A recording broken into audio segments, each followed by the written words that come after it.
Good afternoon and welcome to the Takeup.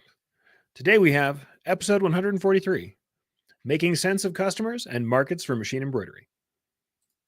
Good afternoon, everybody. Welcome into the Takeup. Glad to have you here for this Education Friday. And though this is a bit of more of a business type Friday session, not as much digitizing as we had last time around, not as much technical, I think this is still useful stuff for any of you who might be delving into business whatsoever, whether you're commercial embroiderers, dyed in the wool, commercial decorators, or you're somebody in the craft side who's thinking about selling, whether that's for your own brand or a solopreneur. It can help you to isolate some things about your markets. Now, I know we've done this topic before and similar topics around this, but I fielded a lot of different questions in the last month and in the last couple of weeks, believe it or not. I've had lots of people asking me about trying to dial down into a target market, a niche market, trying to figure out what it is they want to decorate. And as part of that, I've been doing some work on the field. And in fact, months ago, as you guys know, magazines tend to go months in advance. I actually wrote a piece up for Images Magazine out in the UK that really does cover some of this same topic kind of more eloquently than I did in earlier outings on the videos. So here's hoping we can get to something that's interesting, talking about markets, talking about focus, talking about context and where our embroidery lives and what makes that important. I think some of this is important, even if we were making this for ourselves or for friends. If we were making this as a craft, it would still be important. But I have really made this to be a way to get inspired, to look at the questions we need to ask when we're trying to tell ourselves who we want to sell to, find out who we're selling to, find out what the right way to target a market is, find out what the right decoration is for a particular usage, for a particular job. I think these questions are important and help us get focused, help us get to a place where we can more reliably sell to the right people and where we can make the case for our unique value and the proposition for value for our particular work that we do, for the job that we're doing, for the kind of decoration. Also, we'll get a little bit into different kinds of decoration, different styles and segments. Probably a shorter show. I know I say that pretty frequently and then end up going long, but we'll see how it turns out. I'd also love to hear from you guys. How are you focusing your business? What do you do when you're trying to describe an ideal customer? And what kinds of businesses are you in? What kind of markets do you serve? And how has that worked for you? And do you focus or do you take a broader stroke? I'd love to know how you guys go about that. So we will definitely be talking to the reciprocators out here in the crowd. We're going to talk to you guys as well. And I'd like to have your input. But as part of this, we will certainly be going to the magazine. I will give you the article. We're going to go ahead and have some links on screen, QR codes, the whole bit, and we'll get you guys in on that level. But I definitely want to get derailed. So derail me. Bring up the comments. Bring up the way you do business and how you focus on customers. But yeah, let's go ahead and say hi to a few people who have shown up. So we've got some people already in who are jumping early. Kingsbury Crafts was early, but listening. Good afternoon. Good afternoon. Happy to have you guys in here. You know, always love to do this for lives. If you show up live, you get to talk live and share in with the community. If not, we still love you. Hashtag Replay Squad. Glad to have you guys in as well. And keep commenting and asking questions. It helps, and we can all get in and discuss. Cindy King says, good afternoon. Happy to have you in. Barb is in as well, saying good afternoon to everybody. And by the way, saying hi to everybody. I love that you guys say hi to each other in the comments. Honestly, I like that we've made a little community around this show as well. Jarita saying hi from Austin, Texas. Happy to see you in as well. Hope you're doing well out there. Vogue Steamworks. Tell me if I'm wrong. But Amy, happy to have you in as well, too. Marta's in from Texas. Appreciate all the time and efforts you bring to us with your content. Well, thank you. I appreciate you being here and sharing, Marta. Thank you very much. And Frank, awesome community guy and wonderful embroiderer himself over there at Sandpiper Embroidery across the pond. Happy to have you in. Vitor is in saying, hello, Eric. Hope you're fine. Love to see your samples. If you guys haven't seen Vitor digitizing, I know you guys know who he is. If you don't know who he is, you should. Awesome digitizer, doing great work, and love all the incredible large 3D format stuff he's been doing for the ZSK people. So great stuff from Vitor, but always, man, you're always doing incredible work. So happy to have you in as well. Mark is in from breezy Florence, Arizona. Well, we've been breezy out here too. Happy to have you in. Christine's saying hi. Hi, Christine. Happy to have you in as well. Glad to see you. Fanny is in saying, finally made it in to join again. Time zone difference is real. I feel it. I feel it. I know that I've worked internationally before, and lots of my Australian friends. I did a lot of nighttime meetings here in the U.S. But thank you for being in live. Always happy to have you on the replay too, for sure. Woody is in saying howdy, and thanks to Eric. Thank you. Everybody talking to each other. Love that stuff. Aaron says, hey, I know this guy. How cool. Hey, Aaron, happy to have you in as well.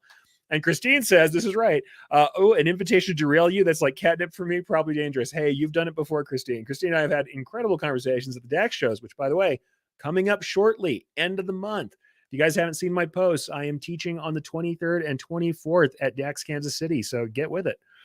If you want to get in, I am there. We'll teach digitizing and getting into stuff that you love. All right. Jan says, we're going to be still enjoying the show. Love to have you here, Jan. Eddie is in. You guys are live today, doing great work. Vogt saying you pronounce it amazing, correctly amazing. Hey, I'm trying. I try my best. I've done a little bit of speaking in other languages in my time, though I'll tell you this, I have forgotten more than I learned.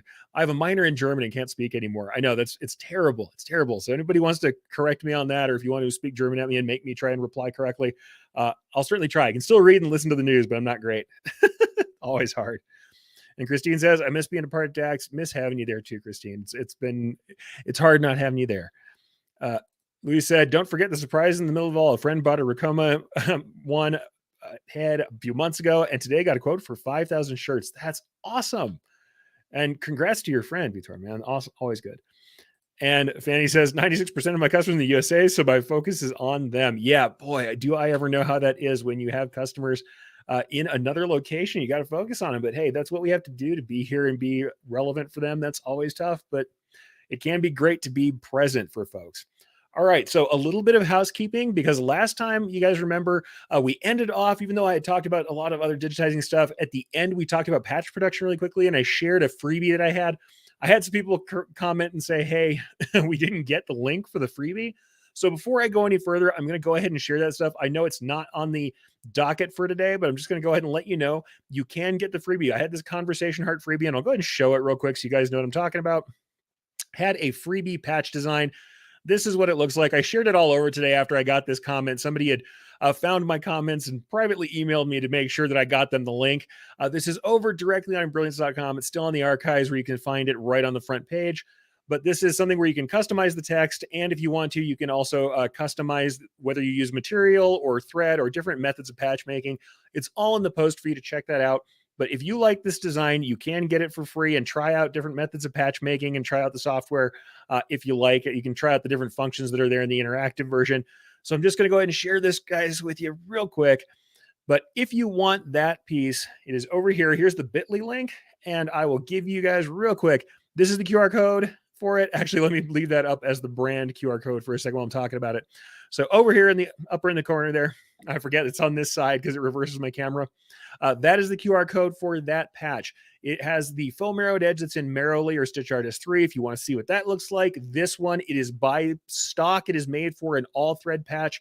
But if you download the software, you can use the interactive settings that are listed in the blog post to change it to a cut fabric patch or whatever you want. So for the people who didn't get a chance to see that at the end of the show yesterday, that is the code.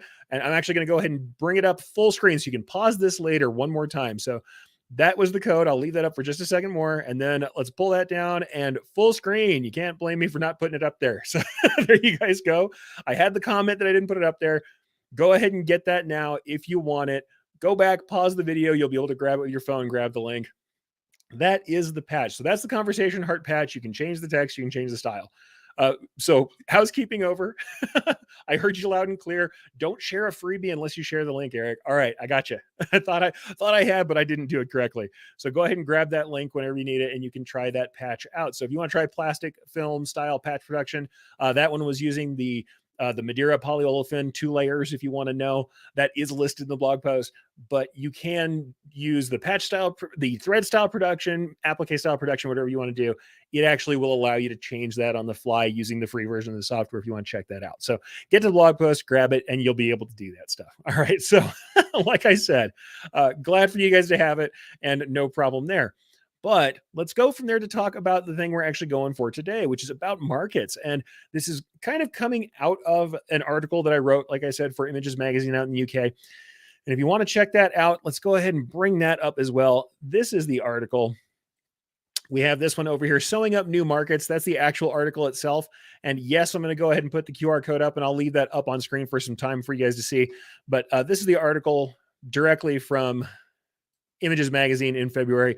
where we're talking about markets and we're really discussing the kinds of markets you can get into, as well as asking questions. I'm going to talk about these important questions, the questions that I think are the most important that we have to ask about what we're doing, both in segmentation as well as what kind of customers we have. So this is the article.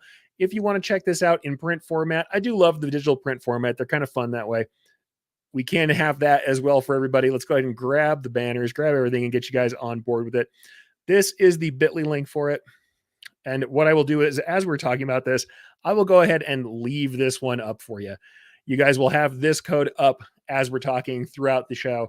So you can grab it whenever you want to while we're going, because I think there's no problem with having that up. But that's the link. If you want to catch that in the February Images magazine, you'll be able to grab that whenever you like. But once again, because people have said they had trouble with their phones, I will do one more thing before we get started. There is the full-size version. Pause this if you are on the replay, and you can get it for yourself and read it in that flipping book format, which we kind of love, that digital magazine format. But that will stay up here as we are talking for now. That way you guys can get a chance at checking that out. So once again, these are these articles, easy to kind of follow, nice format to read, and that's something that you can go back. We'll talk about it here, and like I said, I would love for you guys to derail me and tell me your stories about this stuff. But as we go through, we're going to kind of just discuss these different questions that I ask in the article and just get into this concept of thinking about the customers that we have on board, right? Yes, we're also going to get into some segments and some other stuff going on, but certainly I want you to think about customers. So part of what we're doing here, we're trying to identify customers and then think about what they need, but we're also trying to think about who we are, what we can offer, and how we make the difference, right? We've talked about niche marketing before. Part of what I have listed there and part of the stuff that I'm going to comment on and the pictures that I'm going to show you relate to niches that I've worked in before. Often when we talk about niche marketing or marketing to a particular customer, it comes down to interest categories, right? We'll talk about something that people are uniquely interested in. You may be part of an interest category. This can be anything from like the thing that I often share, which is folk music. And I can show you pictures of the stuff that I did for that. But it depends on what you're talking about. This can be team sports. This can be classic cars. This can be whatever it is that you're into. It can be pets. It can be a particular breed dog. It can be whatever it is. But that's usually what we talk about. We talk about niche markets. The thing is that there are more markets and more different kinds of segments than just talking about a niche that is related to an interest category. When we're talking about identifying a customer, I want to talk a little bit more about context, right? So in talking about context, that is not just what the customer is into. That's the content, right? The content of the decoration is partially there. Certainly, we also have context involved because people who are in a particular interest category might have specific things that they need or want. But when we're talking about defining a customer, it's a little bit more than that, right? We're talking about establishing context. We're asking specific questions that let us know more about what that customer needs and help us to define what it is that we can offer them, right? So establishing context can have to do with interest groups. I mean, if I go ahead and pop up the screen again with showing you some of these images, we have all these different interest groups, and I've got some stuff that I borrowed from my wonderful friend Regina, where she did some bridal stuff. We'll talk about that later too. But the thing I talked about before, the folk music, here's just a picture of one of those. This is of all the samples from my original run of individual folk instruments, where I knew that these specialty instruments were weird things people didn't have. Why? Because that's my mountain dulcimer in the middle of that I play. And I made all these designs for hammered dulcimers and fiddles and banjos and bazookies and Celtic harps and all this stuff that wasn't really available at the time. And I made these very specific tote bags. And the tote bags had, like I said, here's another plate with all of the original pieces from the sales stuff that I did in my original e-commerce market. So this is an interest category, right? The interest category being folk music. Drilling further down, it was partially stuff that was more rare in folk music in comparison at the time. You know, people didn't necessarily know what a oud or a bouzouki or a dulcimer was, depending on what circle you were in, and people wanted to share that stuff. Now, where it went from being an interest category, where it went from being an interest category to something a little more interesting to context was when I put together the entire package. And I'm going to define this in a better way, but just to kind of make this clear, why is this different than just looking at a particular interest category? What is this bag have to do with anything? Well, the bag specifically related to things that category of people needed or wanted. Certainly the content is involved. We have here an hourglass mountain dulcimer. This is a uniquely kind of Southern American instrument. So in the South, in the US, that is an instrument that is well known. The mountain dulcimer or the the lap dulcimer, depending on what you call it, could be any number of things, but usually just mountain dulcimer is what I know it as, or Appalachia. That's where people know it from. The thing is, that's part of the content, and certainly the inside joke here. If we look at the name here before, you've heard me talk about this, people didn't know what they were. So the joke was to use a font that looked very much like the classic type from a dictionary, spelling it out phonetically and letting people know, here's how you say the weird thing that I'm sitting on my lap. I used to sit and play dulcimer on my college campus. People would come up to me all the time and ask me if it was a lap steel guitar, ask me what it was, talk about it. And the funny joke was always saying, hey, here's how it's pronounced and what it is. So I made an entire series of tote bags that had these pronunciations for the particular instrument that was there. I had it with or without the pronunciations. That was part of the fun because I knew about this category of people. One of the things they wanted was to be recognized for the thing that they were into and to kind of let people in on the joke that, hey, I know you don't know what this thing is. But where it goes further into context is this particular piece was a gusseted tote bag that would stand up on its own. That was about the right size for most of the music books that we were using at the time. So that turned it into something that was solving a problem. So where did it go from a content issue to a context issue? Where did it go from just understanding that these people want stuff decorated with an image from their interest to something that solves a problem? It's because I thought about how is it being used, who's going to see it, and what problem does it answer, does it solve for the people who are using it and for the people who are seeing it. Now, when we're doing commercial work, it's not always going to be like that. That was fairly retail styled work. I essentially was acting as what I consider, I kind of call it a solopreneur or a brand fulfillment or brand self-fulfillment. So if you see me talk about that, that's what I'm talking about, right? A brand fulfillment decorator or a self-fulfillment decorator in this case, that's someone, especially when you have the word self in there, that's someone who has their own line of designs. In my case, that was my line of designs that I put together. And those designs, that concept is theirs. They're supplying the art. They are generally creating their own audience for that art, especially now in the world of widespread social media usage. They're creating an audience and they're fulfilling it themselves, and they've decided to take the decoration on themselves. That's brand self-fulfillment. That's a brand fulfillment decorator and someone who's fulfilling for their own brand, for their own market, right? That's what I was doing essentially. However, the thing to remember is I was asking those context questions. So when we're trying to think about who wants something or how we can sell something or who we should sell to, all of these things come from these establishing questions. So let's see. I think we have a couple of comments here that I think it's interesting. Let's go ahead and grab Christine's comment first. I love that establishing context. I think that's so important. It's not just about what they're interested in. It's about how they interact with that interest and what it means to them. 100% on the nose. And when we talk about how they interact with the interest, it's also how are they going to interact with your product and how does your product enhance their interaction with their interest, enhance the way that they are working in living with that interest category, living in that space. And what does it do for their messaging? Because even if we're talking about something somebody buys for retail, hey, I showed you that piece and I'll bring it back up for the heck of it. I showed you the dulcimer bag, right? If we're looking at that dulcimer bag one more time, and we'll pull it up in the background while I'm talking, why not? If we're looking at this dulcimer bag, you can say, all right, so it's not business to business piece. So Eric's not advertising dulcimers. This is not his business. This is not a uniform. It's not trying to share that he is more professional. However, there are a couple things I'm still communicating. So let's say I'm carrying this bag, which I did carry this bag around with me, this particular one, because that's the instrument that I was interested in. Behind the green screen behind me is a wall of 4 dulcimers that I don't play anymore, but really should. But here's the thing. If you think about what I'm showing here, there are 2 different audiences. It's the audience of people who know what it is. Because for the audience of people who know what it is, who are also folk musicians, as I consider myself to be, even though I was a plonker and an amateur, they know what it is and they think it's funny because they're in on the joke. Also, I'm telling them, hey guys, I'm one of you. I belong. I belong to the group of folk musicians and I want you to know that I'm part of you and I want to have that discussion. You want to invite me to the jam? I'm probably going to be good for it. Right? That's the point. Or you want to talk about this stuff? I want to talk about it too. I'm obviously showing you that I'm interested. But the other audience are people who don't know what I'm doing, who don't know what I have. And if I have that listed on there, I literally have this concept where I'm showing you a pronunciation of the object that I'm carrying or that I'm playing, and I've got this sitting at my feet.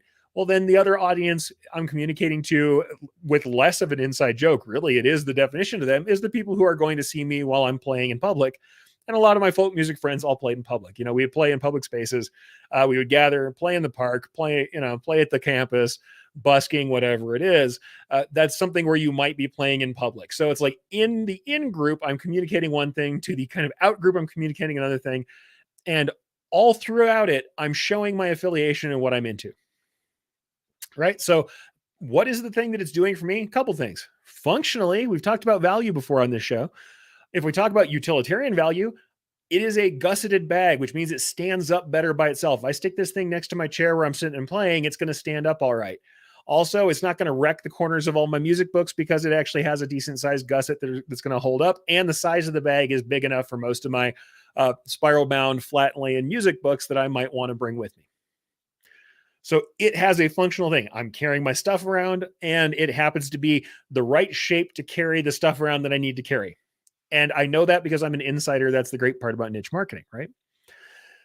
Now, what's the other value this has to me? Well, it has that other perceived value. The perceived value for me is, hey, it's something that I can't get somewhere else. It appeals into the content, right? My niche interest, but also it communicates to other people who are in my niche that I am part of the club.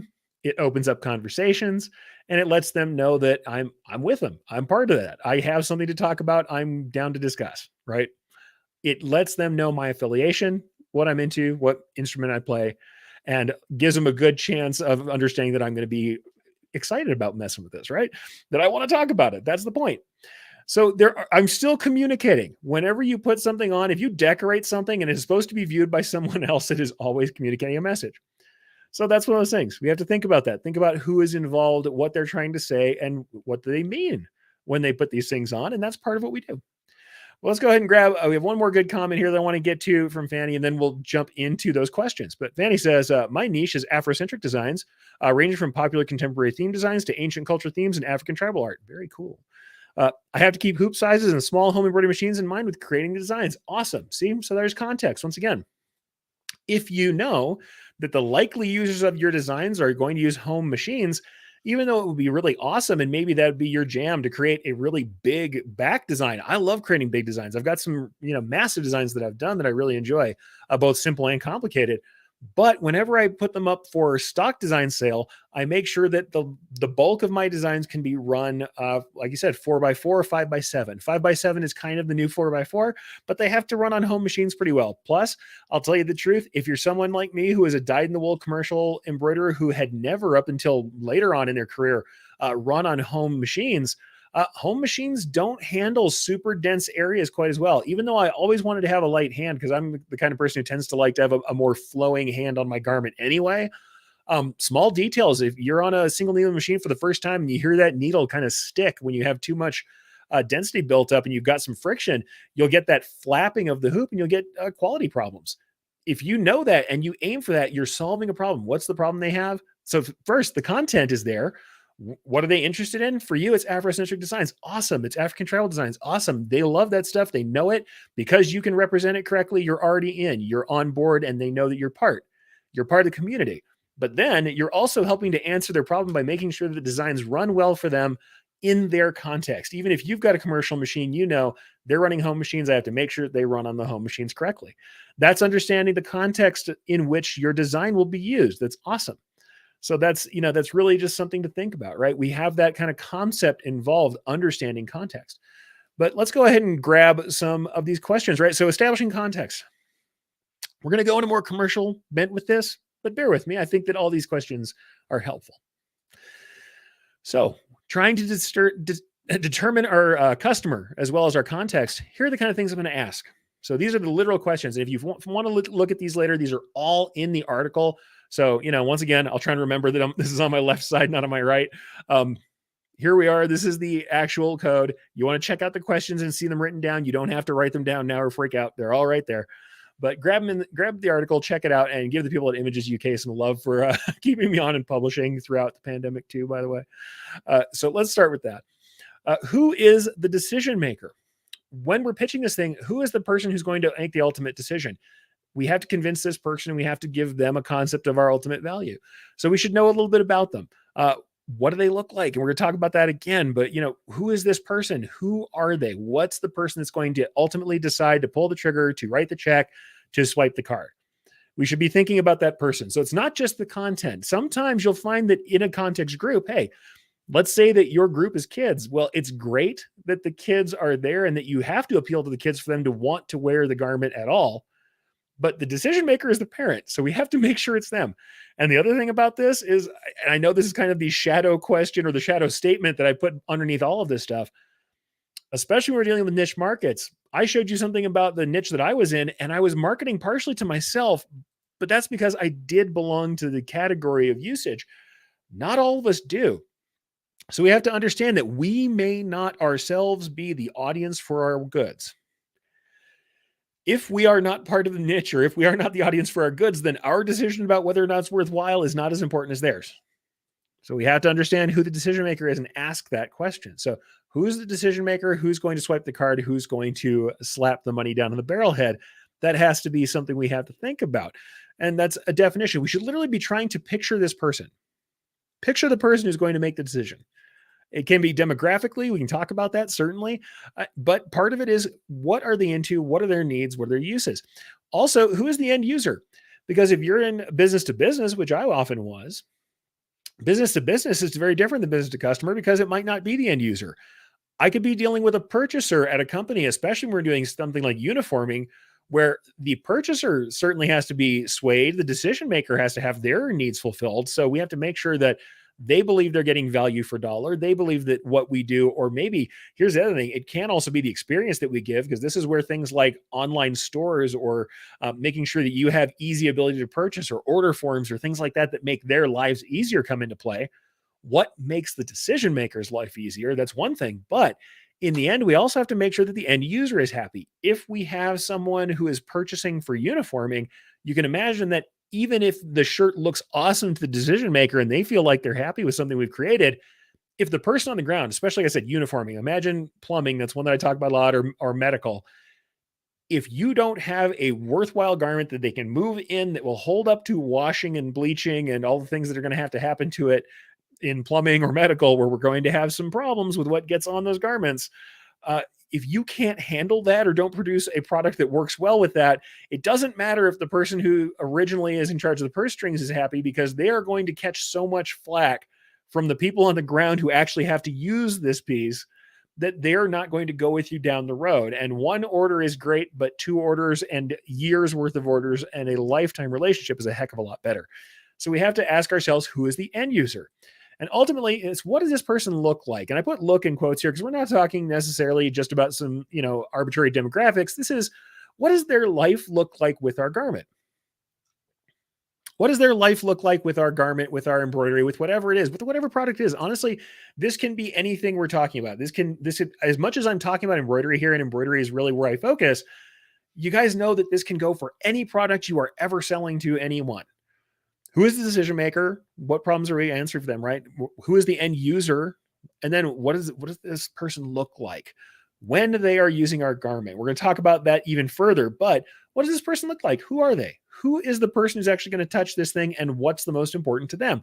We have to imagine that decision maker and the end user have different use cases. They have different things that they are looking for, and we want to have answers to their questions before we sell to them. So what do these people look like to us? I mean, we might have to survey them. We might have to look into it. We might have to talk to people ahead of time, but we certainly can think about things like their roles in their individual companies, the way they're going to use the garments too. That's the next thing to think about. We start thinking about the actual garment context. So this is just kind of saying, hey, here's the ground level. Who are these people? Who's going to buy? Who's going to be in the thing? Who's going to touch it the most? So if this was a sublimated cup, if this was something else that isn't in the embroidery world or in the print world, who is that end user? Who is it who's going to actually touch the thing? What do they look like? And what is their experience? So we start thinking about garments. Since we're talking about embroidery most, I really talk about it in that kind of context. So where will the garment be seen? Is this somewhere out in the field? Is it behind a counter somewhere? Is it on someone who's doing physical labor? Is it on someone who's in an office? Is it to be seen by an eventual customer, or is it something that's internal to the company and only other people inside the company will see it? Where will this be seen? In what context will it be used? And then once we know that, because here's the thing, if it's decorated at all, we know that there's a reason why it's decorated. There are definitely different reasons. Everybody will, I generally think, it's usually communication. And you can agree that most of the time we're trying to communicate something, but it can be as simple as communicating ownership. If you've never done a monogram, you know that that might be the only reason to do certain things. You might be putting a name on the inside of someone's garment, and that's literally to communicate ownership to someone who picks it up, and it's not going to be viewed almost at all.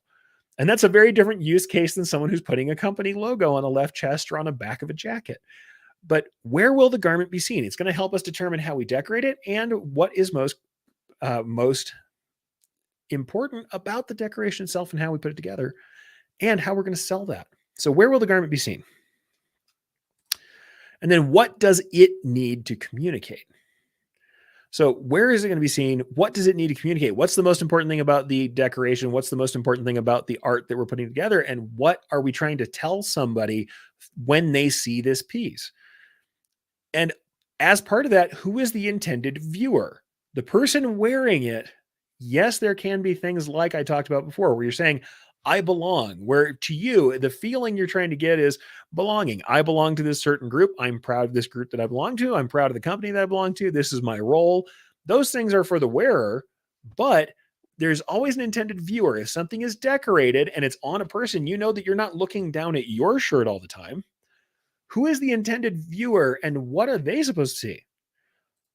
What does it need to communicate to the person who's looking? Like I said, uniforming is a very specific thing where it can say, all right, I am a professional person who comes from this company. This is my name. This is my role. Maybe there's even some contact information or a licensure number or something else on it. That's that very business to business uniforming principle. But if this is something like my folk music designs, the intended viewer could be someone who's watching me play and they're just noticing that I'm someone who belongs to X instrument. I'm someone who belongs to this band. I'm someone who is interested in this same thing. And the intended viewer might be someone else in my interest category.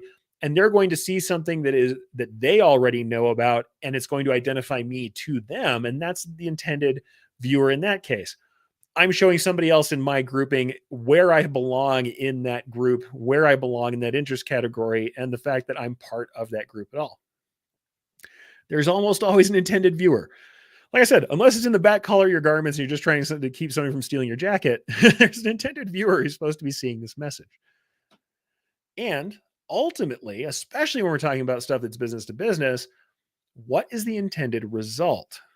What action will the viewer take? And I know that sounds crazy, but if we remember that a good portion of what we do is not just showing these pieces that are interesting, it's also trying to get a result. If we're thinking about this as ad specialties, as promotional products, which a lot of these things are, we're intending for the wearer and the viewer to take action of some kind or to have a certain feeling upon wearing, using, and seeing these garments and seeing the decoration. So once we've thought about all this, right? Yes, we have to have this decision maker, but this is the decision maker's problem. The decision maker and sometimes the end user, but often the decision maker is thinking, I want a t-shirt to promote an event, to promote my brand that I'm going to have my customers wear. Giving that away, it has to promote the brand. The intended result is my customer feels like part of the group and they get something for free. So they associate me with that feeling. And the intended viewer, someone else who sees their garment, sees that they support my group, my event, whatever it is, and is going to ask them about me, ask them about my company, ask them about my event. There's a message that we're trying to get across. My event is like this. It has this character. It's happening at this time. It's happening at this place. It is related to this interest category. It has an intended result, which is someone will ask and get more information and be referred. The intended result also for the direct end user, the wearer, being that they will feel an identification and more closeness, more trust, some sort of connection to the person who gave them or sold them the garment. Ultimately, it's about what problem or question does it solve? What problem does it solve? What question does it answer? What is it that the purchaser is trying to change about their business, about their life? And I know it sounds crazy to say life in this, but this is what we're talking about. What is going to change about their experience if they purchase the garment, if they have you decorate it in the way that you do? That's what we're talking about defining. That's establishing context. I know it sounds heavy and crazy, but there's something to it, right? When we talk about value, we talk about sales, we talk about niche markets. Ultimately, this is kind of the granular version we get down to underneath just what is the interest category. Every time I talk about niche markets, it's somebody saying, "Oh, it's this, it's bridal, it's sports, it's that." Sure it is, and I'll give you that. But here's the thing. Not everyone in every sporting category, in every event, in every interest category has the same problem, has the same viewers, and definitely don't have the same context. Those decision makers, those end users are different, even from one sport to another. And we know that. Intuitively, we know that. I just don't think that we always list out these questions and kind of think about what that means to us, right? So it really makes a difference. It really makes a difference for different people. So anyway, let's grab a couple comments while we're here. We've got one from Vogue to Steamworks here, or Steamworks. Sorry, now I said it wrong.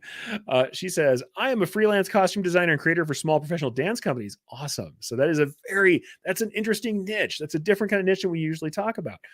Also, digital pattern design, product development for a small business. So focus is dance or small business swag. Yeah, like I said, the focus is going to be different. It depends on what you're doing. I think when you're talking about this focus here, it's more about what the question is that you're answering for the particular buyer at the particular time. The funny thing is, it can be both and it can be neither. It can be different at each time. Even though I did a lot of business to business work, I have to say that sometimes what the business was trying to do was similar to what somebody was doing in retail. If we're trying to give somebody the cool factor, because that is something that happens when you're looking at like streetwear or stuff in fashion, people want to look good and associate themselves with a certain kind of look, a certain kind of style. And that can be part of the answer. This isn't just one question. When I made stuff there's a restaurant that I did a bunch of stuff for called Nob Hill Bar and Grill, and they wanted desperately not to look like normal costume, normal uniforms. Like I said, we're very costumey. They're very samey. Everybody has the same thing with a different logo in a different location. So we made these very retail styled looks that were taking cues from what was current in kind of both of the streetwear fashion kind of markets or current in retail. So we made these looks that were very interesting. At the time, Argyle patterns were really hot. So I made this Argyle pattern setup that their designer had worked on.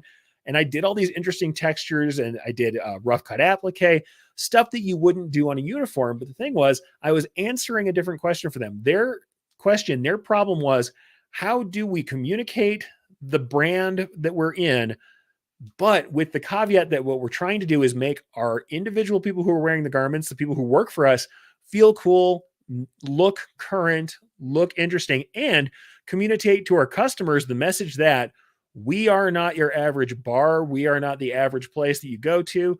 We are connected, cool, on the spot. We have our finger on the pulse. We're into the things you are into, especially when you think that this place was very near to a college. So their concept was, we want a younger, fresher look than what you get out of restaurant supply magazines. So a lot of the garments we used for them were garments that were more likely to be seen in retail than they were to be seen in uniforming, combined with uniform pieces that matched well enough and with decorations where the styling was specific to that goal. So I think the thing is, when we think about it, like you said, you're thinking about, hey, the focus is dance and small business swag? Well, the content focus is probably dance. The messages you say, the things that you show in your artwork should be relevant to dance. But if you're trying to do stuff for these professional companies, they still have the needs that any other company does. If they're trying to communicate their professionalism, they're trying to communicate their culture, their quality, they're trying to communicate their, not only like I said, their professionalism, but who they are. It's the same that any company has. The companies around the world, no matter what they are, no matter what segment they're in, need recognition, brand recognition. They need the ability to communicate corporate culture and what style they're about. And they need to give a message that here I am, and this is who I am and what I'm about, what segment I belong in and what style I have, so that people understand where they are and what they're supposed to be expecting from them. It's setting expectations. and it's drawing people in. It's garnering attention. We can claim that that's not what we're doing, but everything we do is trying to court a viewer to ask the question, hey, what is that? That's cool. Who are you? What are you doing? So I think that's interesting. So when we're thinking about these needs, thinking about the person and what they need, and ultimately, I don't want to get too psychological self-help. Y'all lean in and say this quietly. Yeah, everybody makes really emotional decisions, and what we really want is for people to see us and recognize us and accept us. And it's very much the same as other emotional needs we have. Think about the business. Yes, we want somebody to buy from us, right? Somebody will buy from us. That's the end result. That's what we want, is for someone to tip. But what it means is I need this other person to value what I offer, to believe that I am someone who can deliver, and to trust me enough to hand over their resources and expect to get from me something of a quality that they'll be happy with. Part of that is what we're doing. And it's a very similar thing to any other kind of acceptance. And when we're talking about things in interest categories, like the little folk music, I said it previously, it's like, hey, I belong to the tribe, folks. I belong to the tribe, and I want you to know that. I want you to be able to approach me and think we've got something in common. I have something to talk about that you want to listen to. So I know, sounds self-helpy, and I know that it sounds self-helpy, but we're selling to people, not robots. We're not trying to win AI generated government contracts with machines that are going to evaluate our value. We have people who are decision makers, and we have to think, what does this person look like? What does the viewer look like? What is the intended result? And what problem can we solve for them? Now, like I said before, that may not be in the garment or in the embroidery. Whenever I show this kind of slide decks of these different things that I do, hey, it could be that you prepare things in such a way that it's easy to do sales. And back in the old days, it was this. It was spreadsheets and set up sell sheets. So people have nice examples and they can go ahead and choose things very easily and write them down and hand them over to you so that they don't have to do the fulfillment themselves.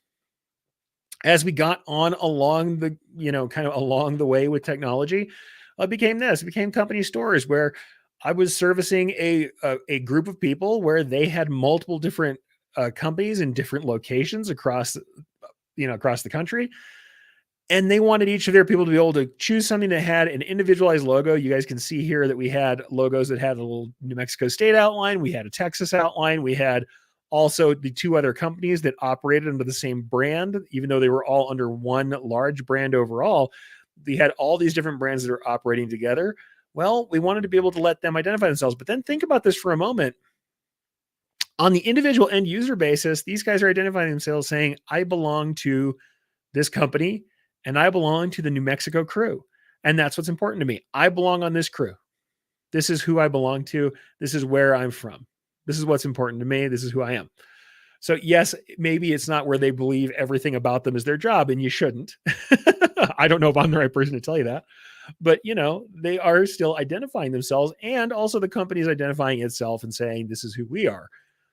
But the thing that we offered as a company that was more than just the embroidery was, hey, you can have your people order on an order form and it comes to us and we handle the details and you don't have to maintain all this stuff. And that can be part of the value proposition.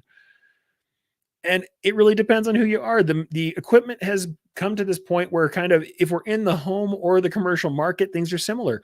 Now, certainly you've seen me show the ZSK stuff. I'm just going to show you side by side. Hey, how much different is the capability between the multi-head machines I was running at the time, when I took this picture, and kind of the single head machines that are out there, rebranded kind of home style, prosumer style. Do we think that this embroidery that's down here is largely different than this embroidery that's under this hoop on flat goods? No, not really. These are both quality machines that are going to work fine. This ZSK machine works just as well as the multi-head piece that is the same model, of course. And certainly single head embroiderers and multi-head embroiderers can produce very similar things. What they can change is how they understand context and how they make their offerings meet the needs of the people who they're serving. And a good portion of that and selling to these people is understanding, who are you? What do you need? What makes a difference? Because the needs of the person who carries this bag are going to by necessity be somewhat different than the needs of this fellow here who's wearing a shirt that I made for TLC Plumbing out here in Albuquerque, New Mexico, where he's digging in a hole. If his shirt doesn't hold up the same as, somebody else who's in an office situation, we're going to have a problem. I have to think about who that end user is, but I also have to think, by the way, speaking of the viewer, the person that this guy is doing the job for, whose yard this is that he's digging a hole in, wants to be able to see his name on one side of his shirt and be able to see his name and call him out over if they have to see this logo so that they know that the person who is currently walking on their property comes from the company that they hired to do the job. And the person who is the decision maker over at TLC has to know that they're getting good value for dollar and that we're going to help them have a properly branded shirt that lets everybody know that they're professionals. Those needs all have to be taken into account, and that's how we do our identification. Who makes the decisions, who wears the shirt, and how can we answer problems for them, questions for them? How can we solve problems, make their life better with our product that's going to be important to them and going to make us a better choice, or at least a compelling choice in a field of similar people? Because this is something that I know it sounds terrible to say. It sounds a little rough. The rough way of saying what I'm about to say is this. Having access to a machine and software isn't enough to make you the choice. It makes you a choice, makes you a person who can service someone with embroidery. Having access to a machine, having access to software makes you potentially part of the service segment. You can do it. You are now possible to do it. But what makes you the choice, what makes you someone's favored choice is you. You are the difference. The nice way of putting it is this. You are the difference. You are the secret. You are the thing that makes the difference to them. What you, with your mind and your creativity and your willingness to think about their circumstances, can do for them, whether that's in the decoration itself, whether that's in the sourcing of the garments, the selecting of the appropriate materials, whether that's in the digitizing to make sure something's durable, or whether it's in the service portion. Offering fulfillment, packaging things up so it's easy for them to pick up if it's team sports or schools, delivering from a website so they can do individual ordering. Any of those things that make their lives easier, what you can provide by thinking ahead about their experience with you and with the garments, that's the ultimate decision maker. That's the thing that's going to drive them or let them tip. That's what's going to change their way. Sorry about that, folks. Had an unexpected thing with an assistant here. Sorry about that. Let me restate that one more time. It is you. You are the difference. You are going to make the decision. You're going to make things tip. You're going to change the way it works. Your creativity, your willingness to deal with people, your ability to make things change for them, to change their experience, is going to make a big difference to who they are with you, to how they experience your garment, to how they experience the process of ordering and buying from you. Makes a difference. So let's go ahead and talk to Fanny really quickly. She's got a good comment here that I agree with. My customers love the fact they can direct message me with questions, especially the newbies and beginners. Absolutely. Access is part of the thing you're giving them, and you should charge accordingly. But that's the thing. That is part of it. The service you give is a portion of it. It's not just garment quality. It's not just digitizing. It's not just creativity. And it's definitely not just the kind of designs you have. All of those things are important. Quality is important. The style is important. The content is important. But knowing what your customer needs, your willingness to think about it, your creativity, your ability, those things all play in and are important to that final process, to that customer. And I think it's important for you guys to kind of let yourselves know also that that's what's good for you. That is what you can differentiate on. And that's what means that your shop, your offerings are going to be different by necessity, necessarily different from what other people offer. And if you find the right people, you are going to naturally fall into the place of being their chosen provider. Because there's two things we can do here. When we're talking about this stuff, there's two ways we can kind of think about it, right? I'm looking at my decision maker. I'm trying to figure out what they look like. I'm looking at my end user. I'm trying to figure out all these context questions. I'm trying to see what problem it solves, and that's great. But there's two ways we can look at this. I can say, I want to be in this market. And so when I've answered these questions, if I find that I am not the person who's answering these questions, or that my offering doesn't answer the questions, I can choose to change what I do. That's one fashion to look at it, right? It's one way we can look at it, is say, I'm going to choose the way that I service my segment that I want to be in. I know what market I want to be in. I see the opportunity in the market. I'm going to change what I do so that I fit the segment. That's one way to look at it. The other side of that is that we can decide to move ourselves into a segment, into a market, into a niche or a context where the stuff that we're already doing, that we're the best at, makes the most sense. So it can be either way. We can decide to change ourselves to fit the market that we're in, to make sure we answer those questions. I think there's going to be some portion of that no matter what we do. We will change our individual approaches to jobs in order to make sure that we're fitting the context, that we are fit for the particular problem at hand for any given work, any given job, any given solution that needs to be handled. Any particular order will have us making small changes to our approach. Of course, that's normal. But if we find that, especially we're talking about the segment in general, the kinds of decoration we offer, let's say we're an embroidery only shop and we desperately need print to service a certain portion of our segment that we're looking at, it can make sense for us to decide to learn print. It can make sense for us to take that on, or it can make sense for us to partner with somebody else, or to move into another segment where embroidery is the choice and where it is the only thing we need to be doing. That is a choice we can make. Lots of us tend to want to expand ourselves, change ourselves, to pour ourselves into the mold of the place where we kind of already aimed at. But there is another side to it. You can choose to position yourself in markets, to market yourself into groups, into use cases, into these contexts, these categories that make the most sense for what you already do. Both of these are strategies that are worthwhile and certainly worth looking at. So when we identify it, it's not only, who is the decision maker, but what kind of decision maker is going to look at what I offer already, what I do best, and it's going to make them tip. For whom is the solution I already have, that I already know how to do well, solving a problem? So it can both be, I have people who are already buying from me and I want to service them better, and I already have a thing I do well. Who could I service with it? For whom is my work the problem solver, the solution, the thing that's going to make a change in the way they operate, that's going to change the way they work, the way that they live with the product that I make, with garments generally. So both of these things are possible. I think, honestly, most of us are going to end up in both. We're going to end up in both kind of categories. We're going to see ourselves, and like I said, I'll pull this back up one more time, my kind of selection of images here that I have on board just to show you stuff. If I'm already someone who does online websites and I have all the tools and I'm great at doing these company stores like this, and these are simple versions of the company store, but if that's something that I'm already doing, well, I'm going to look at the different people and say, all right, well, I do this thing for this crane services. Maybe I should look at other people who have construction services that have similar stuff. I already know the right kind of garments for that. I already know what kind of decoration I'm going to do. I know what I have to do to my embroidery to make it work for them. I understand that market pretty well. I'm going to look for other people who are adjacent to that market and try and sell to them because I already know this stuff. I've taken this on board.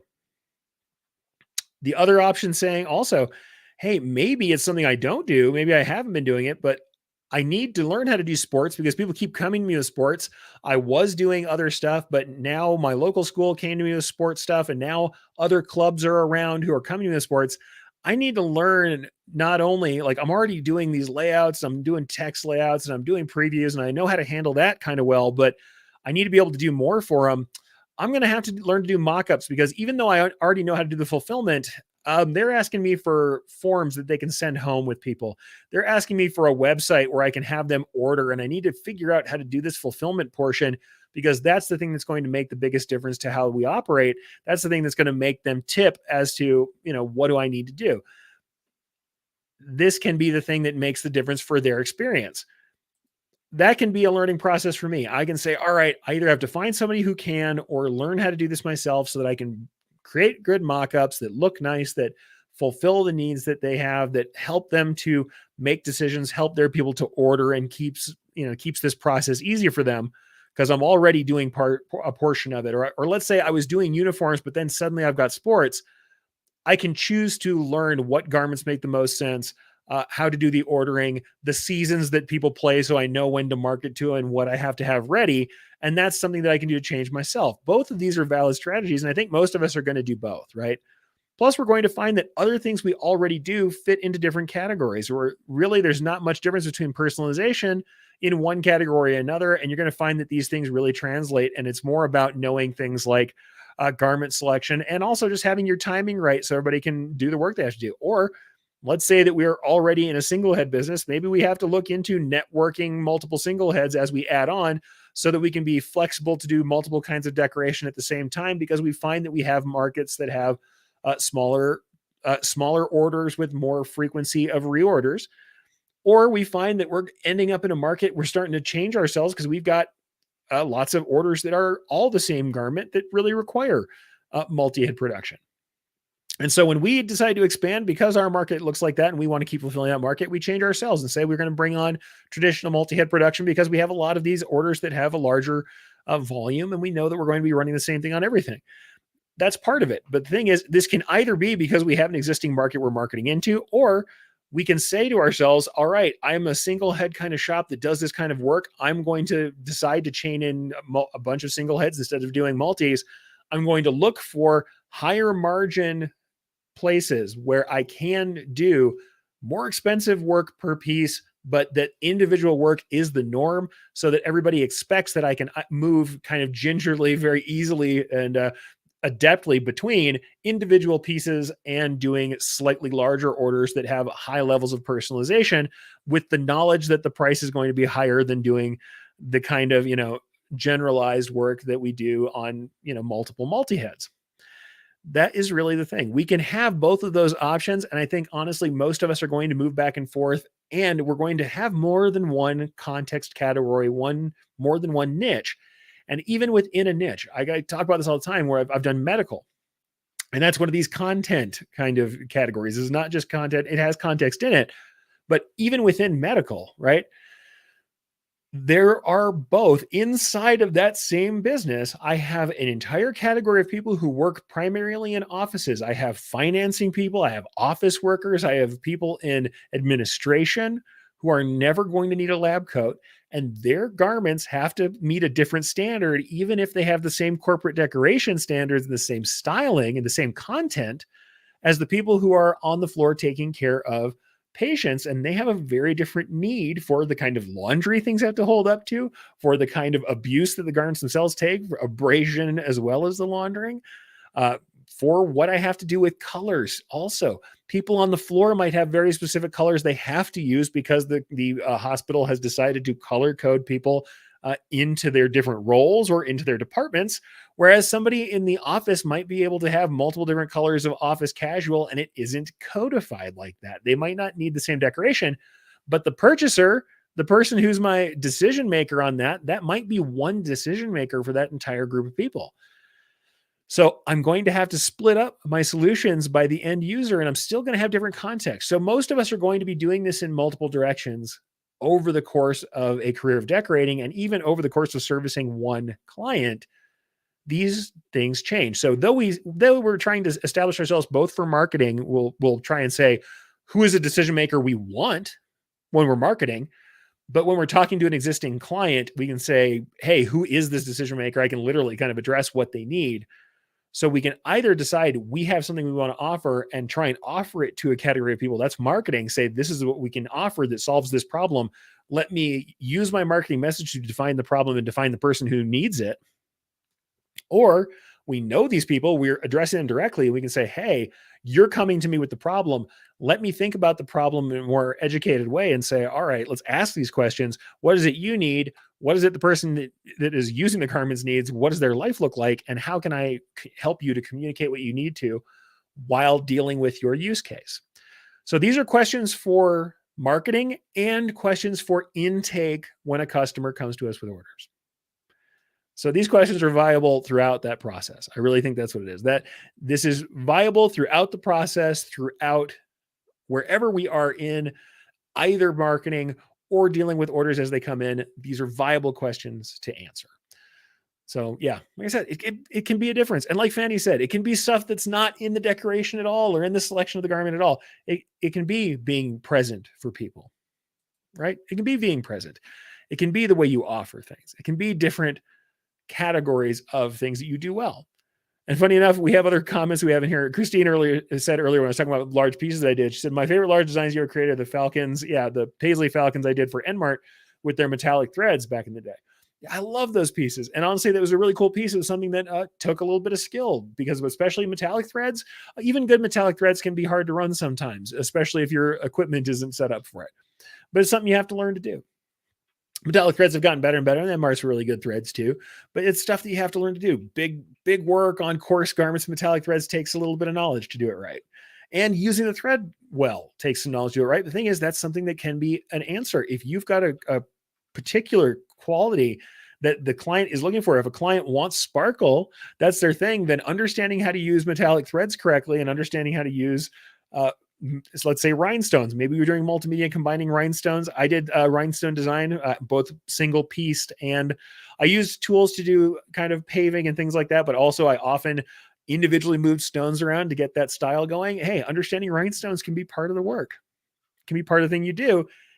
And it can be part of your unique offer. If someone says they come to you, I want something that sparkles and is very shiny, we have a bunch of different things we can offer them. We think about the needs, and then we think about how it has to wear. Rhinestones might not be the choice for somebody who's in the trenches. Let's say somebody is wearing something all the time where they're going to be moving around a lot and scraping into stuff. You might not want rhinestones or metallic thread because they might be a little easier to damage or to catch on things, but metallic prints or a foil print might be the call, even though those can also be damaged a little easier than other prints or other things like that. Or maybe we even use something like, let's imagine an applique using a metallic fabric or a fabric that has a metallic wind to it, or a metallic thread inlaid into it, or even something like a metallic vinyl. We might use something like that. So we can still provide the shine, but we think about the context. It's the thought that goes into it. It's your willingness to consider that context that makes the difference. But yeah, I think that's all part of it. I think that's all part of it. Yeah, Cindy also says, but just on the topic of sparkle while we're here, Mylar is a great medium. Yeah, Mylar under a light fill. That's an awesome thing. In fact, because I have it here just randomly, I'll just go ahead and show you guys, since we talk about Mylar. One of the pictures I have here is a Mylar ornament. No metallic thread in that, just normal threads, but the shine and the stuff is through a semi-transparent Mylar that's very shiny. So, and it's actually one color of opalescent Mylar.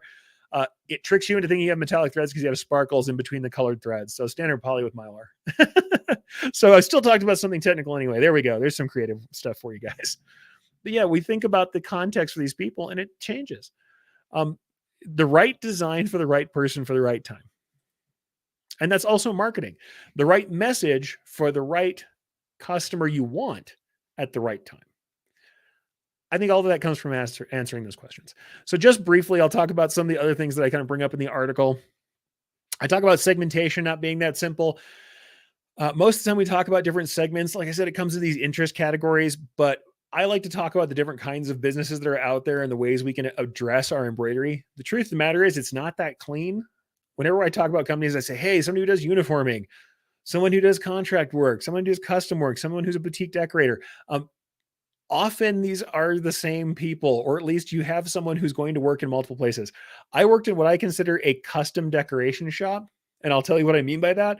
I had a medium-sized shop that had a couple singles, that had multiple multi-heads, that had multi-decoration capabilities. It was a screen print shop as well. So it was a screen print embroidery shop that had cut vinyl, that had sublimation, and we also had paper screen printing, so we could screen print bumper stickers, stuff like that.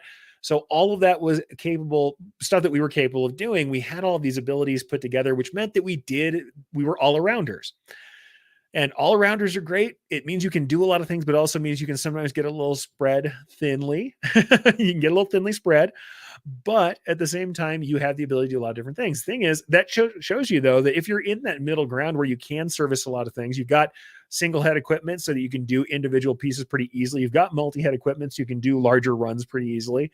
That you may do a lot of different things that fall into different categories. And frankly, in a locality, if you're known for doing a decoration, the chances that you're going to do a bunch of different segments and a bunch of different interest categories are absolutely, it's absolutely the case. You will be doing multiple things. Having a focus or a primary drive or a primary way of working does not exclude you from doing other work, nor will it save you necessarily unless you out and out refuse it from doing other work. I have done my fair share of, pieces of lace and names on stockings and monogramming and uniforms, things that maybe don't fit into the custom market where you think of custom embroidery or especially as a business custom embroiderer. Somebody brings you a logo and an image, and you take that logo and the image and you do some artwork with it. You put it together with some garments, and you out the door provide a middle-sized order, generally somewhere from you're probably somewhere in the 24 to 144 piece place most of the time. That's the kind of middle market I usually fit into. But if you think we didn't do onesie twosie, we absolutely did. We did crazy amounts of those things, and sometimes very, detailed boutique like work. And we also did mass work where we did thousands of pieces with very similar decoration. I distinctly remember doing aprons that had a single name on them in a single color, and we made thousands of them embroidered. And that was really a job that I would have considered more of a contract job. At the same time, for an all-arounder like the shops that I worked in, those all-arounder shops really fit into those multiple categories quite well. The thing is, you can style the way you work differently, and you can still have a primary drive. Most of what we talk about, like I said, B2B versus B2C is one of them.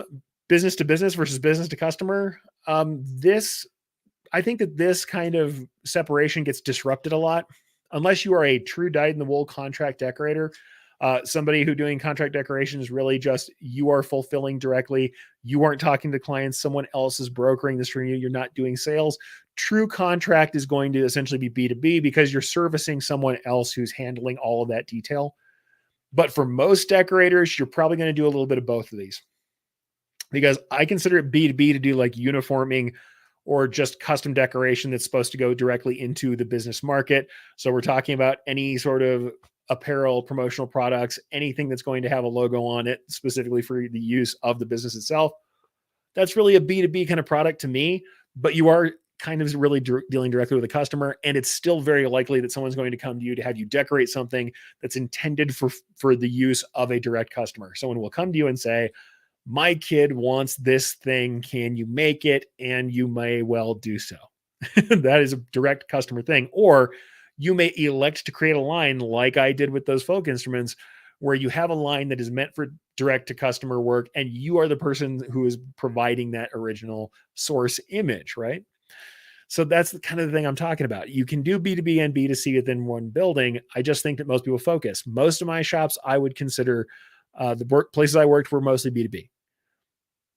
But in that way that we were servicing businesses with stuff that they were directly going to use most of the time, we definitely still had B2C clients, and we did some B2C work. So I'm just going to say segmentation is not that simple, but let's go through these different kind of categories of embellishment and see if we can kind of just bring some of these to the fore and talk about them briefly, right? So first one I talked about previously, like I said, contract decoration. If I really am discussing contract decoration specifically, I just got to say, if I really mean contract, I mean that you are decorating for a broker of some kind. Someone else is doing the sales work.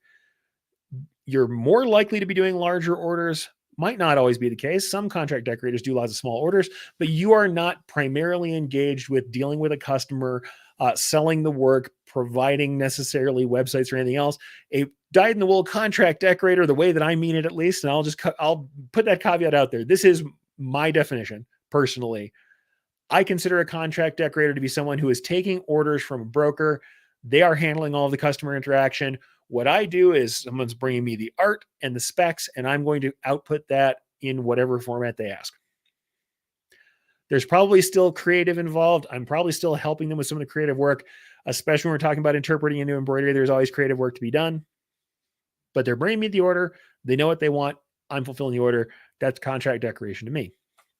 Custom decoration. Those are the kind of the middle of the road shops I was talking about. The all-rounders to a degree, yes, but these are shops that are probably a little bit smaller than the contract shops. They might well be, but certainly the defining characteristic is they're going to deal with customers. They're going to be doing more creative. They're going to be working with them to develop the solutions.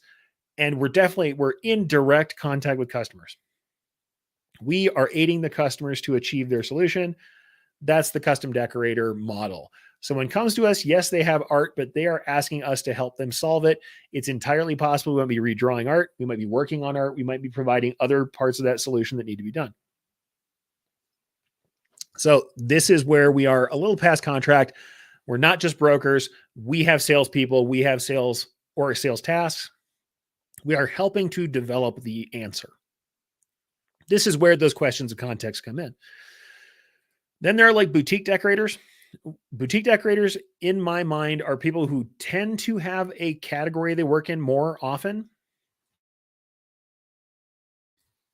And in that category, a boutique decorator is very likely to be doing higher margin work for smaller pieces that have specific needs. One of the ones that I consider to be kind of a primary goal or a primary kind of output for boutiques be bridal. People who do bridal work have to work with very specific materials on tight time scales. They understand these materials very well. They understand the market very well, and they are geared for it. They have the materials, they have the threads that make sense. They understand the market. They understand what's current. They're probably going to trade shows that are not about embroidery so much as they're about the bridal market, because they have to know their market to be well kind of acquainted with what they need in that space. They have a very specific skill set, and it could be other stuff. It's not just bridal, but this is one that I think is very easy for us to grasp. I think some monogram shops are boutique in this way, but they're going to be doing individual work for people that is generally going to be more creative. I would also consider some home deco people who do custom home deco work, and people who create kind of their own cut and sew, sometimes things like that, where it's individual contexts. They might do other kinds of work involved. I'm sure that there's going to be some bleed over into other categories that I've talked about, but a boutique decorator is going to very clearly know their market and understand, like I said, I would consider specialty applications. So I was thinking of a good friend of mine, Regina, who I actually did a visit at her shop very early on in decorating. And I have a couple pictures of hers in the deck that I was kind of showing you guys earlier. And I consider her bridal work to be that way. She was doing other work. She did other stuff, tons of stuff for other businesses and things like that. But I consider some of her work was incredibly finely done. She did these veils where she's doing large, fairly heavy monograms on these veils, and they're gorgeous. She had to understand it. And she's got some of the largest, most beautiful monograms I've ever seen. These are not she had massive monograms on super light materials, and she had developed her own techniques to handle them. And that's not just my way of kind of like buttering her up. I mean, obviously, I think she did incredible work. But the thing is, I think that's kind of the definition for boutique, is that you know something very specific, and that specific knowledge and that specific ability is going to drive your margins up a little bit. You can charge charge higher margins for that, but it is something specialty that you have to keep up with, and that your decoration has to be able to address those things. So you're materially set up to solve those problems, as well as understanding the context. So it does also mean you understand trends. I mean, you might have trends like the dressing shirts. And I talked about these just today, but knowing those trends isn't enough. You also have to be able to execute on it and know those kinds of things that that particular customer needs. And honestly, we're talking about things like bridal. You have to be really tight on deadlines. You have to know that that's part of the game. Is you have to, if you don't get something in on deadline, it's worth nothing the day after. Boutique decorators have specific needs that they're addressing. That's probably the best way to put it. Generally lower volume, higher creativity, more personalization, and very specific needs to which they cater with skill. Then there's like kiosk or event decorators. The thing is, that can be in any different content. Sports is one that I know well, but there's multiple different reasons for kiosk. Kiosk and event decoration can be fashion. I've known lots of people who did personalization in context with fashion. And I've showed you guys before, a company Hand and Lock that does this in London, where they will set up a pop-up and decorate, add text to fashion gear as they're selling it for events. And so they can do a decoration event in relation to that. The thing is, the people who I've heard of, it's very different sides of the kind of content side, though, because someone who shows up to your kids' like football game and someone who does fashion decorating seem to be very different, right? Pardon me, folks. Voice is getting lost a little bit. But yeah, it seems to be very different. You've got a sport thing that's very different from fashion, but at the same time, you have this very similar way of working. I show up for a particular event, produce this event, have specific tools. I am there to do personalized decoration on site and take orders. And I have to be able to travel with equipment, to show up on time, to host the event, to be present during the actual portion of that going on, and then fulfill orders based on that event with specific content related to the event that I'm at. So this event, this kiosk kind of decoration is similar that way. Now, kiosk can also be things like we all have seen embroidery in the mall at a hat store. I won't say the specific store because they tend to be a little litigious. But hey, right? The stores that have embroidery on hats in the mall, that's a kiosk too. Kiosk has a specific usage. It's not the same quite as event, but it is specific curated collections of decoration that are specific to that usage and that may have that high personalization rate. So this is once again where people are going to come in and individually get things personalized. So I think that's interesting. People are coming in with a concept. You have to have stock lettering, stock design, something ready. If it's event based, you may have already prefigured for the event, for the category, for the context. If it's kiosk based, you might have a larger selection, but it is stuff that is pre-made and already ready to go. And I think that's one of those things that's interesting, right? It can be that way that you have that pre-selected.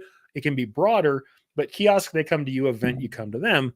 The interesting thing about it, though, is generally being able to decorate and being able to decorate personally and convert from live decoration to taking orders. Then there's brand and self-fulfillment.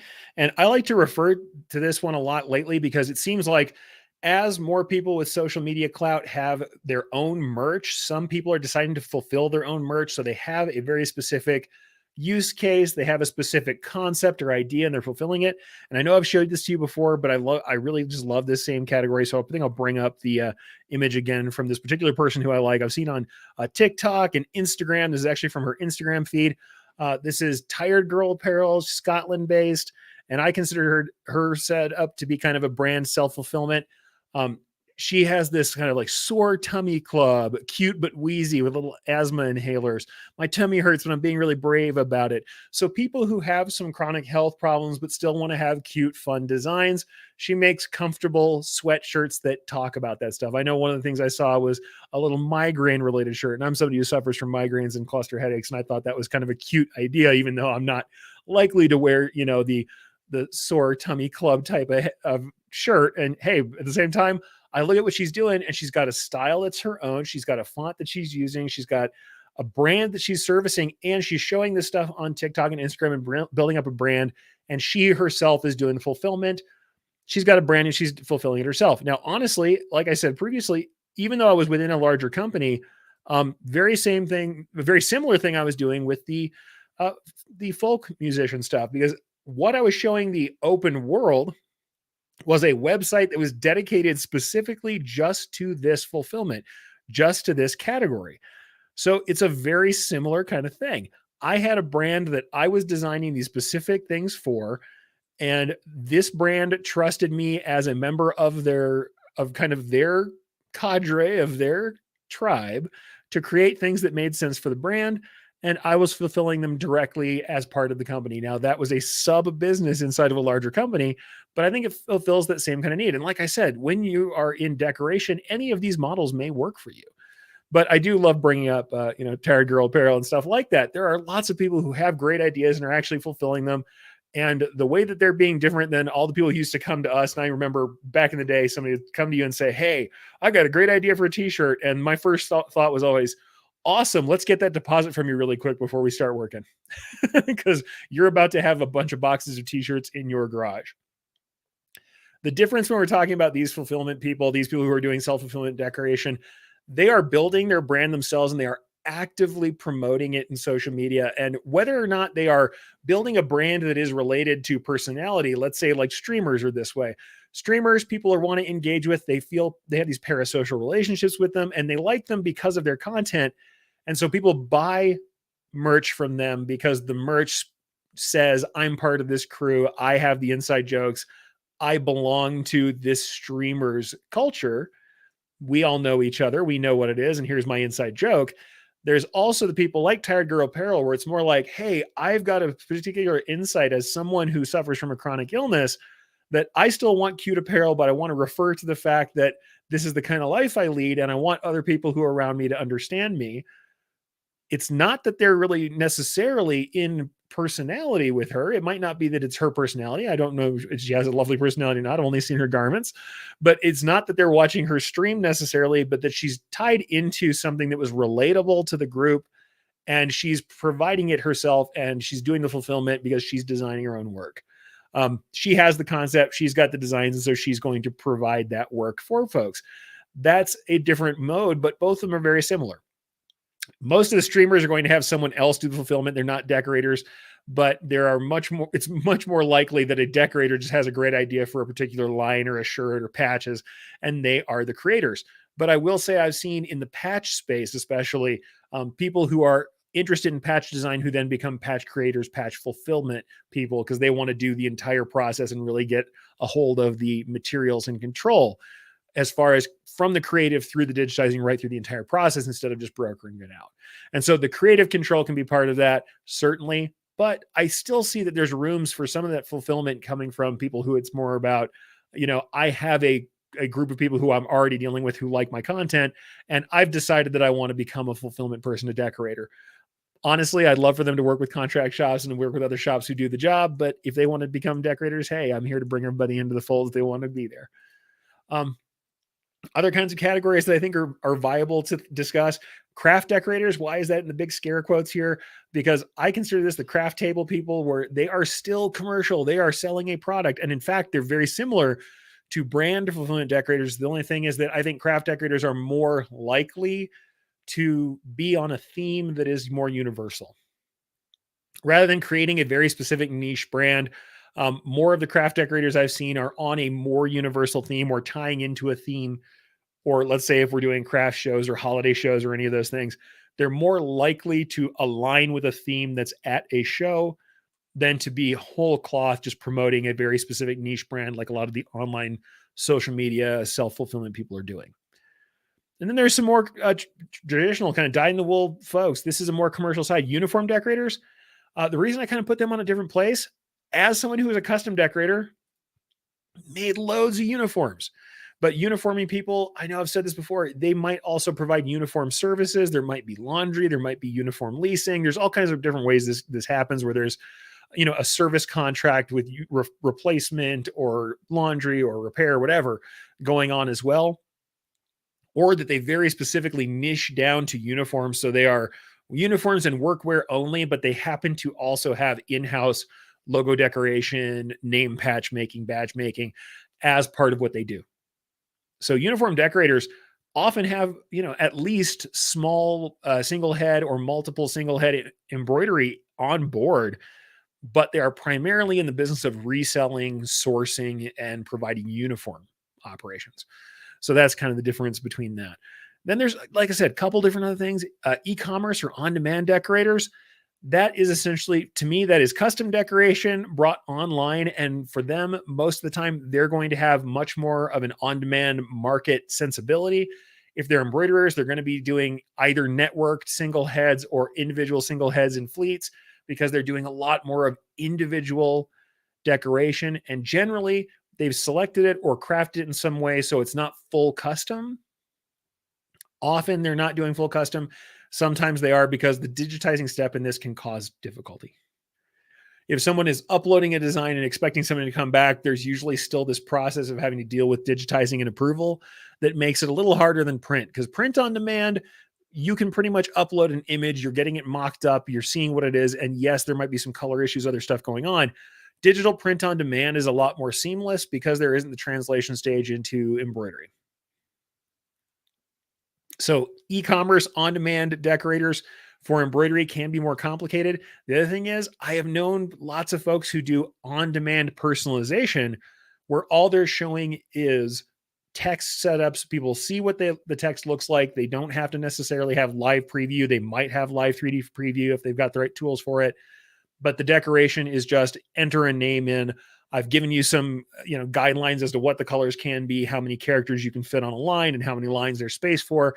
And we have that decoration. You just send me that and you get personalization only.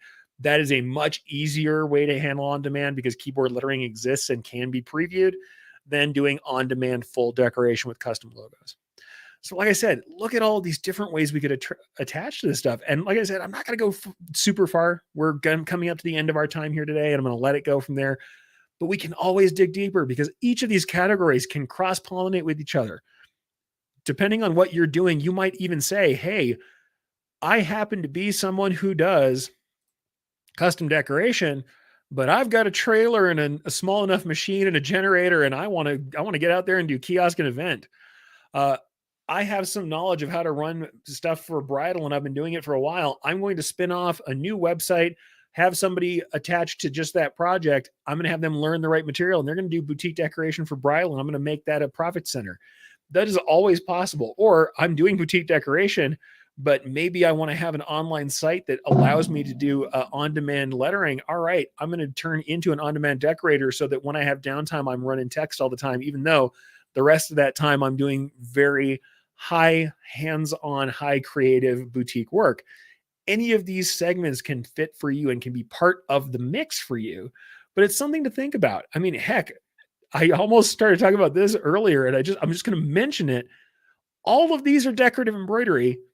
There is an entire category of technical embroidery that we're not touching. Now, some of it really requires you to be using particular materials or particular equipment, but you guys may have even seen this at the trade shows. I'll just pop it up really quickly.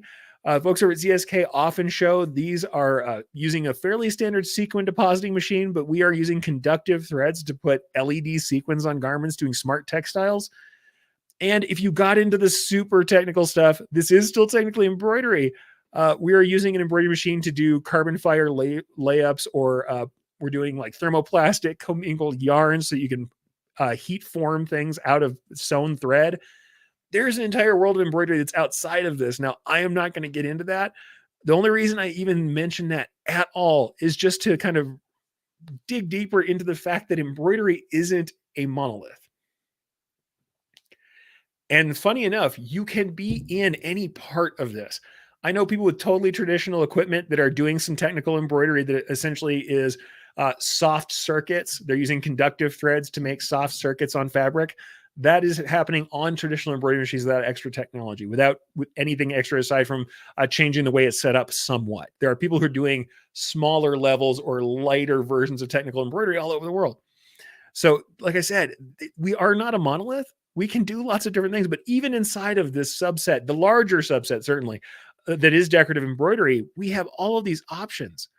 We can do contract work. We can work with other people who are doing the sales so that they take on that work, and we become very good at efficiency, and we become very good at delivering on time. And that's what we do. We take exactly what we're given, deliver on time, and get the prices right, get the efficiency right. We can do custom decoration where we're providing the solutions. We are helping. We are consultants, not commodities. So we have a nice higher margin on it. And we work with people to provide the solutions. We understand what's going on. We provide the garments ourselves. Contract decorators generally going to work on garments provided by the customer or drop shipped. Custom decorators are going to bring that stuff in so we can make our markup, certainly. But that also means that we have to stay abreast of all those garments and understand how they work and be able to provide potential options. Boutique decorators get into specific use cases and categories and learn about them so that they can do highly creative work that is addressing a specific use case.